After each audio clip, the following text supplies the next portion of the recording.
नमस्कार। प्राचीन कथाओं की दुनिया में ना बहुत गहरे रहस्य छुपे होते हैं। बिल्कुल। और आज हम ऐसी ही एक कहानी में उतर रहे हैं, राजा चित्रकेतु की। स्रोत है हमारे पास चित्रकेतु राजा की परात्परता की खोज, पाठ के कुछ अंश। जी हाँ।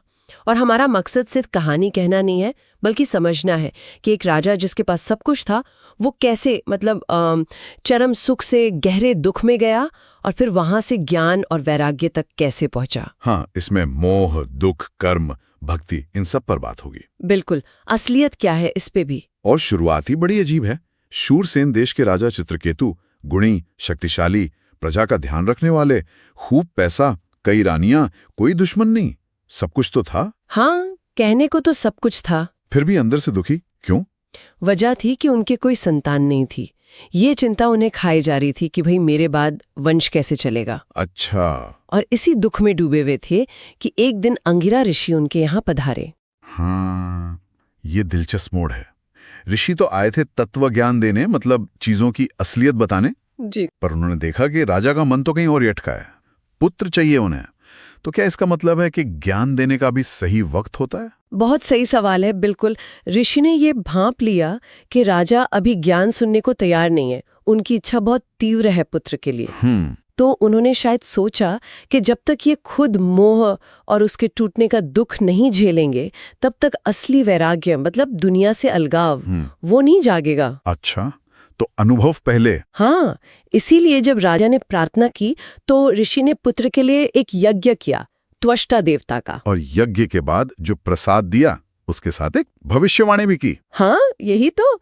कहा कि इससे जो बेटा होगा वो हर्ष और शोक, मतलब खुशी और गम, दोनों की वजह बनेगा। यहीं से टेंशन शुरू हो गई कहानी में, ना? बिल्कुल। ये शब्द जैसे इशारा कर रहे थे कि आगे क्या होने वाला है। और हुआ भी वही। पुत्र हुआ, रानी गर्भवती हुई प्रसाद से, जन्म हुआ, पूरे राज्य में जश्न। राजा तो जैसे पागल ही हो गए खुशी से। लेकिन यहीं वो मोह का जाल भी बुनना शुरू हो गया, जिसका ऋषि ने संकेत दिया था। एकदम। राजा उस बच्चे और उसकी माँ कृत्यद्युति, उसमें इतने खो गए कि बाकी रानियों को भूल ही गए, पूरी तरह नजरअंदाज कर दिया। और इसका नतीजा? नतीजा बहुत भयानक हुआ। अनदेखी से उन रानियों के मन में सौत्याडा, मतलब ईर्ष्या ऐसी भड़की कि उन्होंने मिलकर उस नन्हे राजकुमार को जहर दे दिया। अरे बाप रे, बच्चे को? जी हाँ, उसकी मृत्यु हो गई। ओह, ये तो बहुत ही दुखद है। राजा पर क्या बीती होगी? स्रोत में लिखा है वो पागल से हो गए थे। हाँ, उनका दुख इतना गहरा था, वो पूरी तरह टूट गए, सुध-बुध खो गए थे, बस रोते रहते थे। ऐसी हालत देखकर फिर वही अंगिरा ऋषि आए। हाँ, इस बार अकेले नहीं, देवर्षि नारद के साथ। उन्होंने देखा राजा बच्चे के शव के पास बेसुध पड़े विलाप कर रहे हैं। और यहीं से असली मार्गदर्शन शुरू हुआ होगा। सिर्फ दिलासा नहीं दिया उन्होंने। बिल्कुल नहीं। उन्होंने सीधे जड़ पर चोट की। पूछा, राजन, ये जिसके लिए तुम इतना रो रहे हो, ये तुम्हारा कौन है? इस जन्म से पहले कौन था?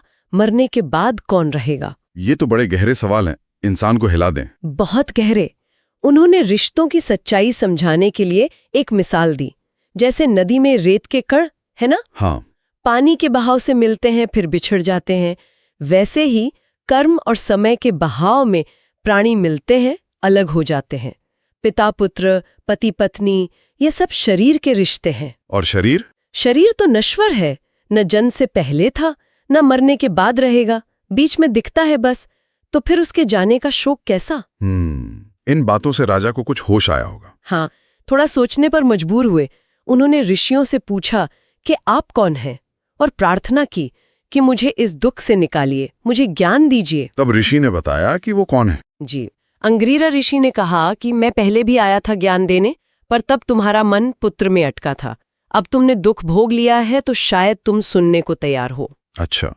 उन्होंने समझाया कि जैसे बेटे का बिछड़ना दुख दे रहा है, वैसे ही पत्नी, पैसा, राजपाट, ये सब अस्थायी हैं। इनका छूटना भी उतना ही दुख देगा। ये सब बस सपने जैसा? सपने जैसे, मतलब? जैसे सपने में हम कुछ देखते हैं, वो बिल्कुल असली लगता है, पर जागने पे पता चलता है कि वो भ्रम था। वैसे ही ये दुनियावी चीजें और रिश्ते हैं, असली लगते हैं पर है नहीं। मतलब जिसे हम अपनी असलियत समझ रहे हैं वो एक तरह का सपना है। हाँ, ऋषि यही कह रहे थे। राज्य, घर, पैसा, दोस्त, रिश्तेदार, ये सब मोह, डर और दर्द ही देते हैं। शरीर को मैं मानना ही सारे दुखों की जड़ है। तो उपाय क्या बताया? उन्होंने कहा, मन लगाकर सोचो और अपना ध्यान सिर्फ एक परम सत्य भगवान में लगाओ, तभी शांति मिलेगी। मतलब हमारी अटैचमेंट ही प्रॉब्लम है। ये बात और गहराई से समझाने के लिए कहते हैं नारद जी ने कुछ कमाल किया है। हाँ, ये तो अद्भुत था। नारद जी ने अपनी योग शक्ति से उस मरे हुए बच्चे की आत्मा मतलब जीवात्मा को थोड़ी देर के लिए शरीर में वापस बुलाया और उससे बात की। क्या बात की? ये तो अविश्वसनीय है। उस जीवात्मा ने क्या कहा? जीवात्मा का जवाब तो चौंकाने वाला था। उसने कहा, आप लोग कौन से जन्म में मेरे माँ बाप थे? मैं तो अपने कर्मों के हिसाब से कभी देवता बना, कभी इंसान, कभी जानवर, पक्षी, न जाने कितनी योनियों में भटका हूं। बाप रे, यानी आत्मा की नजर से देखें तो ये रिश्ते बिल्कुल अलग हैं। एकदम। जीवात्मा ने कहा कि कर्म का खेल है ये सब। कभी दोस्त, कभी दुश्मन, कभी माँ बाप, कभी औलाद, ये सब रोल बदलते रहते हैं। और क्या कहा? उसने सवाल किया, आप मुझे अपना बेटा मानकर रो रहे हो, क्या पता पिछले किसी जन्म में मैं आपका दुश्मन रहा हूं, तब तो आप मेरे मरने पर खुश होते। ये तो सोचने वाली बात है, रिश्तों की रिलेटिविटी। हाँ, उसने दुकान का उदाहरण भी दिया। जैसे दुकान में माल आता जाता है, वैसे ही जीव अलग अलग शरीर और रिश्तों में आते जाते हैं कर्मों के कारण। अच्छा। जितने दिन साथ हैं अपने लगते हैं, पर असलियत में आत्मा तो नित्य है, अविनाशी है, शरीर से एकदम अलग, बस एक साक्षी। भगवान अपनी माया से ये खेल रच रहे हैं। आत्मा का न कोई अपना न पराया, तो उसके जाने पे रोना क्यों? ये सुनकर तो किसी का भी मोह टूट जाए। राजा पर क्या असर हुआ? बहुत गहरा असर हुआ। राजा चित्रकेतु और वहां जितने भी लोग थे, सबका मोह दूर हो गया। उन्होंने बच्चे का अंतिम संस्कार किया। और वो रानियां जिन्होंने जहर दिया था, उन तक भी जब ये ज्ञान पहुंचा तो उन्हें बड़ा पछतावा हुआ। कहते हैं वो यमुना किनारे जाकर प्रायश्चित करने लगे। और राजा चित्रकेतु? उनका जीवन तो पूरी तरह बदल गया होगा। पूरी तरह। ऋषियों के उपदेश ने उन्हें अंदर तक हिला दिया। उन्होंने वो घर परिवार का मोह छोड़ दिया जिसे छोड़ना बहुत मुश्किल माना जाता है। स्रोत में उसे दुस्तेज्य गृह स्नेह कहा है। राजपाट सब छोड़ दिया। फिर क्या किया उन्होंने? ज्ञान की प्यास तो अब असली जगी होगी। हाँ बिल्कुल। वो वापस अंगीरा और नारद जी के पास गए और पूछा कि भगवान को कैसे पाऊं, रास्ता बताइए। अच्छा। तब नारद जी ने उन्हें भगवान शेष, जिन्हें संकर्षण भगवान भी कहते हैं, उनका ध्यान करने की विधि और एक खास स्तुति मंत्र बताया। और राजा ने साधना शुरू कर दी होगी। पूरी लगन से। उपदेश मिलते ही साधना में जुट गए। 7 दिन तक कहते हैं सिर्फ पानी पीकर, मन लगाकर उस मंत्र का जाप करते रहे। सिर्फ पानी पर 7 दिन? हाँ, इस कठोर तपस्या से उन्हें बड़ी सिद्धियां मिलीं और वो विद्याधरों के स्वामी बन गए। विद्याधर, ये कौन होते हैं? विद्याधर मतलब एक तरह की दिव्य योनि समझ लीजिए, जिनमें हास, शक्तियां और ज्ञान होता है। अच्छा। अपनी इन्हीं शक्तियों से वो मन की गति से कहीं भी जा सकते थे। और इसी तरह यात्रा करते करते वो पहुंचे भगवान शेष के लोक। वहां क्या हुआ? दर्शन हुए भगवान के? जी हाँ, वहां उन्होंने सनत कुमार जैसे महान ऋषियों के बीच बैठे हुए भगवान संकर्षण के दर्शन किए। उन्हें देखते ही राजा तो भक्ति में डूब गए, चरणों में गिर पड़े, स्तुति करने लगे। भगवान प्रसन्न हुए होंगे। बहुत प्रसन्न हुए और उन्होंने चित्रकेतु को परम तत्व ज्ञान का उपदेश दिया, जो बहुत महत्वपूर्ण है। क्या सिखाया भगवान संकर्षण ने? क्या वो बातें हमारे लिए भी काम की हैं? बहुत काम की। सबसे पहले उन्होंने मनुष्य शरीर की कीमत बताई कि यही वो जन्म है जिसमें ज्ञान और मुक्ति मिल सकती है। अगर इंसान बनकर भी आत्मा को नहीं जाना तो फिर कल्याण बहुत मुश्किल है। उन्होंने कहा कि ये जो सांसारिक भोग हैं, मतलब इंद्रियों के सुख, इनमें लगे रहने से ही दुख मिलता है। इनसे हटने में डर नहीं है, बल्कि वैराग्य यानी डिटैचमेंट से तो निर्भयता आती है। ये बात तो आज की भागदौड़ भरी जिंदगी के लिए भी एकदम सही है। बिल्कुल। उन्होंने आगे कहा कि समझदार इंसान को अपना मन, इंद्रियों के सुख और इस लोक या परलोक की चाहतों से हटा लेना चाहिए। सिर्फ कर्मकांड से न दुख पूरी तरह मिटता है, न परमानेंट सुख मिलता है। अच्छा। आत्मा तो जागृत, स्वप्न, सुषुप्ति, इन तीनों अवस्थाओं से भी परे है। इस सच्चाई को जानकर ज्ञान विज्ञान से संतुष्ट होकर भगवान की भक्ति करनी चाहिए।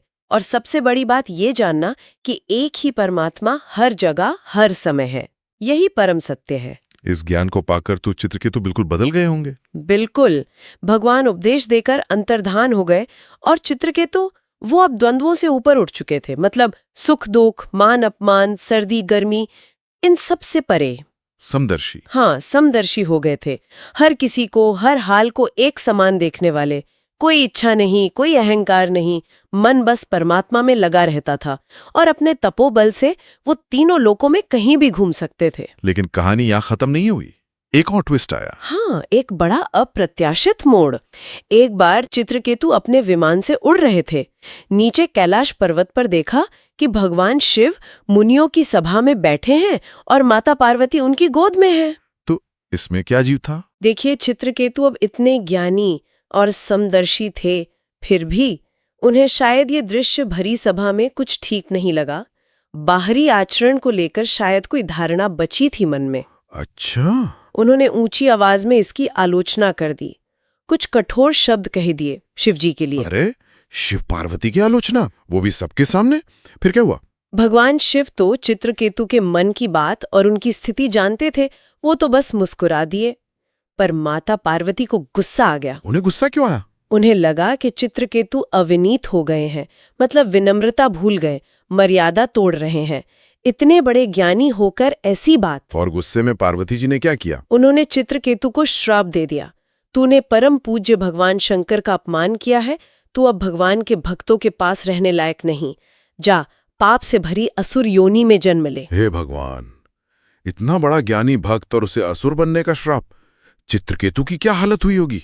डर गए होंगे, रोए गिड़गिड़ाए होंगे। यही तो सबसे कमाल की बात है। श्राप सुनकर चित्रकेतु को न डर लगा न दुख हुआ। वो एकदम शांत रहे। शांत रहे? हाँ। विमान से उतरे, पार्वती जी को प्रणाम किया और कहा, माता, आपने जो शाप दिया है मैं उसे सिर झुकाकर स्वीकार करता हूँ। क्या स्वीकार कर लिया? कोई बहस नहीं, कोई गुस्सा नहीं? बिल्कुल नहीं। और उन्होंने जो आगे कहा वो उनके ज्ञान का शिखर दिखाता है। उन्होंने कहा, मैं जानता हूं कि देवी देवता जो भी कहते हैं वो प्राणी के कर्मों के हिसाब से ही होता है। हम सब तो अज्ञान में इस संसार के चक्कर काटते हुए सुख दुख भोगते रहते हैं। अच्छा। शाप हो या वरदान, स्वर्ग हो या नरक, सुख हो या दुख, ये सब तो गुणों के बहाव में बदलते रहते हैं। इनमें कुछ भी असली या परमानेंट नहीं है। मतलब वो शाप को भी अपने कर्म का नतीजा मान रहे थे और उसे भी अस्थायी समझ रहे थे। एकदम। उन्होंने कहा कि भगवान अपनी माया से ये सब करते हैं, पर वो खुद निष्पक्ष हैं, न किसी के दोस्त न दुश्मन। उन्हें ना सुख चाहिए ना वो दुख से भागते हैं। ये तो हमारे अपने कर्म हैं जो हमें सुख या दुख देते हैं। कमाल है। और फिर उन्होंने एक बहुत पते की बात कही। क्या? उन्होंने पार्वती जी से कहा, देवी, मैं आपसे श्राप वापस लेने की प्रार्थना नहीं कर रहा हूं। हाँ, अगर मेरे शब्दों से आपको चोट पहुंची हो तो उसके लिए मुझे माफ कर दें। उन्होंने श्राप से मुक्ति नहीं मांगी, सिर्फ अपने व्यवहार के लिए माफी मांगी। जी हाँ, ये देखकर तो सब दंग रह गए होंगे। बिल्कुल। ऐसी स्थिति में इतनी शांति, इतना संतुलन। चित्रकेतु शांत भाव से क्षमा मांगकर वहां से चले गए। उनके जाने के बाद भगवान शिव ने पार्वती जी को समझाया। शिव जी ने क्या कहा? उन्होंने कहा, देवी, तुमने देखा भगवान के भक्तों का असर। जो नारायण परायण भक्त होते हैं, मतलब जिनका सब कुछ भगवान नारायण ही होते हैं, वो किसी से नहीं डरते। उनके लिए स्वर्ग, नरक और मोक्ष भी बराबर हैं। अच्छा। शिवजी ने कहा कि जीवन की ये घटनाएं, जन्म, मृत्यु, सुख, दुख, श्राप, वरदान, ये सब भगवान की लीला है। उन्होंने रस्सी में सांप दिखने का उदाहरण दिया। हाँ, वो क्लासिक उदाहरण है। जैसे अंधेरे में रस्सी देखकर सांप समझ लेते हैं और डर जाते हैं, वैसे ही अज्ञान के कारण हमें चीजें अच्छी या बुरी, अपनी या पराई लगती हैं। ज्ञानी भक्त इनमें फंसते नहीं। सही बात है। उन्होंने कहा कि ब्रह्मा, शिव, नारद जैसे देवता और ऋषि भी भगवान की लीला का रहस्य पूरी तरह नहीं जान पाते। और चित्रकेतु के बारे में क्या कहा? शिवजी ने कहा कि भगवान सबके दिल में आत्मा बनकर बैठे हैं, इसलिए वो सबको प्यारे हैं। चित्रकेतु उन्हीं भगवान का प्यारा भक्त है, शांत है, समदर्शी है। शिवजी ने ये भी कहा कि मैं खुद भी उन्हीं भगवान का भक्त हूं, इसीलिए मुझे चित्रकेतु पर गुस्सा नहीं आया। ऐसे महापुरुषों के चरित्र पर हैरान नहीं होना चाहिए। ये सुनकर तो पार्वती जी का आश्चर्य भी शांत हो गया होगा। हाँ, बिल्कुल। और ये भी सोचने वाली बात है कि चित्रकेतु खुद इतने सिद्ध थे, चाहते तो शायद पलटकर श्राप दे देते पार्वती जी को, पर उन्होंने माफी मांगी। यही तो उनकी महानता है। समता का चरम। और पाठ का अंत इस जानकारी से होता है कि इसी श्राप के कारण चित्रकेतु आगे चलकर त्वष्टा ऋषि के यज्ञ की दक्षिणाग्नि से वृत्रासुर नाम के असुर के रूप में पैदा हुए। तो ये थी राजा चित्रकेतु की एक असाधारण यात्रा, हाँ, सांसारिक मोह और गहरे दुख से शुरू हुई और ज्ञान भक्ति के रास्ते चलकर परम वैराग्य और समता तक पहुंची। यहाँ तक कि श्राप जैसी बड़ी मुसीबत को भी बिना हिले दुले स्वीकार कर लिया। हाँ, और इस कहानी से कुछ बहुत जरूरी बातें समझ आती हैं। पहली, ये दुनिया के रिश्ते, सुख, संपत्ति, ये सब अस्थायी हैं। इनमें मोह करना ही दुख की जड़ है। सही। दूसरी, ज्ञान और भक्ति में बहुत ताकत है। वो हमें जीवन की सच्चाई समझने और दुखों से पार जाने में मदद करती है। तीसरी बात, जीवन के उतार चढ़ाव में सुख दुख में समदर्शी रहना, मतलब मन का बैलेंस बनाए रखना। बिल्कुल। और चौथी, कर्म और भगवान की लीला का कॉन्सेप्ट। ये हमें चीजों को एक बड़े नजरिए से देखने में मदद करता है। वाकई। और जाते जाते हम अपने श्रोताओं के लिए एक सवाल छोड़ जाते हैं, जो इसी स्रोत पर आधारित है। कहानी के अंत में पता चलता है कि परम ज्ञानी भक्त चित्रकेतुन श्राप से वृत्रासुर बने। हाँ। तो ये बदलाव हमें श्राप की प्रकृति, कर्म के विधान और इस संभावना के बारे में क्या सोचने पर मजबूर करता है कि जो घटनाएं हमें नेगेटिव लगती हैं, वो भी शायद किसी बड़ी डिवाइन प्लान या आत्मा के विकास का ही हिस्सा हों। इस पर जरूर सोचिएगा।